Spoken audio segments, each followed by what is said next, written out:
In 1821, Mexico gained independence from Spain and inherited vast territory, including what's now California, Arizona, New Mexico, and Texas. At the same time, the United States was growing. The idea of manifest destiny, the belief that the United States was destined to expand across the continent, took hold. Mexico encouraged Americans to settle in Texas, but tensions soon rose over slavery, religion, and local control. In 1836, Texans, mostly American settlers, declared independence. Mexico never accepted Texas as an independent state, but in 1845, the United States annexed Texas, a move Mexico saw as an act of aggression. To make matters worse, the United States claimed the border was the Rio Grande River. Mexico insisted it was the Nueces River. The land in between was hotly contested. President James K. Polk sent a diplomat to Mexico to buy California and New Mexico. Mexico refused, showing a fail in diplomacy. To top it all off, in early 1846, President Polk ordered troops into the disputed zone. Mexico saw it as an invasion and fired the first shots. And just like that, the war had begun, sparked by land, ambition, and a clash of nations on a collision course. The war begins with the infamous Battle of Palo Alto. The Mexicans begin the battle with a cavalry charge to break the American formation. However, quick reinformation by Kerr and Duncan helped destroy Mexican cavalry lines. On the left side of the battlefield, quick reformation by Ringgold helps destroy Torrejon's offensives.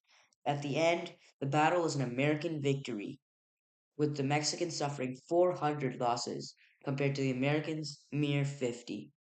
At the end, the Americans got hold of a thin strip of land beneath Texas. The next major battle was the Battle of Monterrey. The battle began with the Americans putting forces, a cavalry charge on the west, with a heavy artillery charge on the east. The heavy artillery looked to break down the walls of the fort. The cavalry charge was successful, destroying enemy cavalry lines. The artillery successfully tore down the fort's walls, and the cavalry attacked from behind.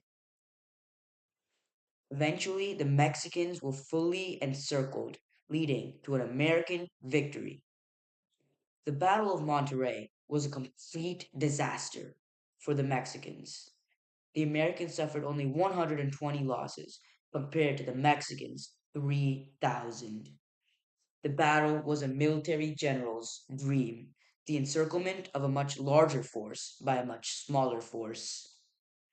Eventually, the Americans claimed more land south of Texas. The land north of modern day Mexico was already annexed. The next major battle was the Battle of Buena Vista. The battle was split into three mini battles, you could call it. In the left flank, the Mexicans easily outnumbered the Americans, destroying their lines.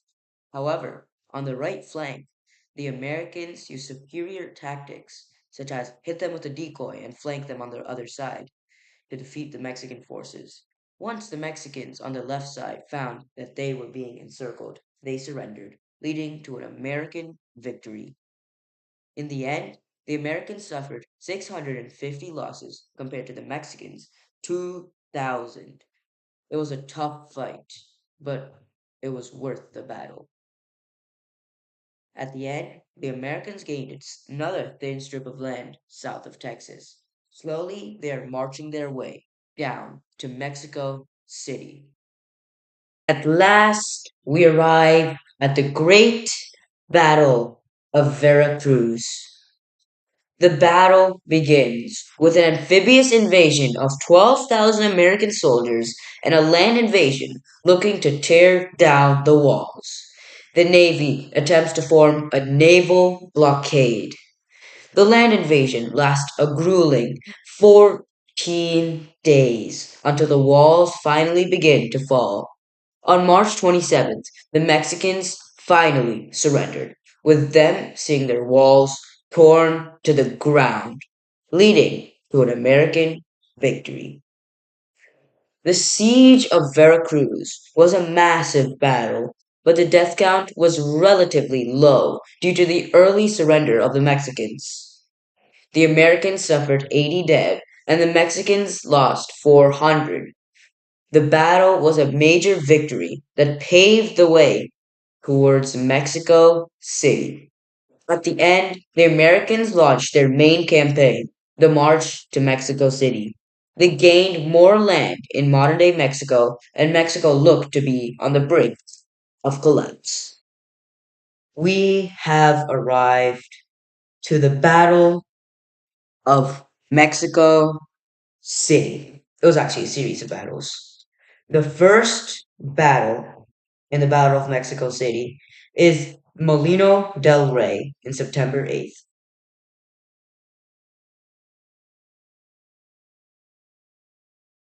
It was an American victory. The next battle was the storming of Chapultepec,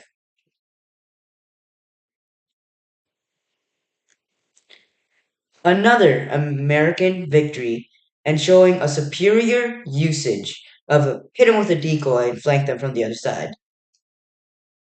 And at last, the actual Battle of Mexico City. And Mexico has capitulated.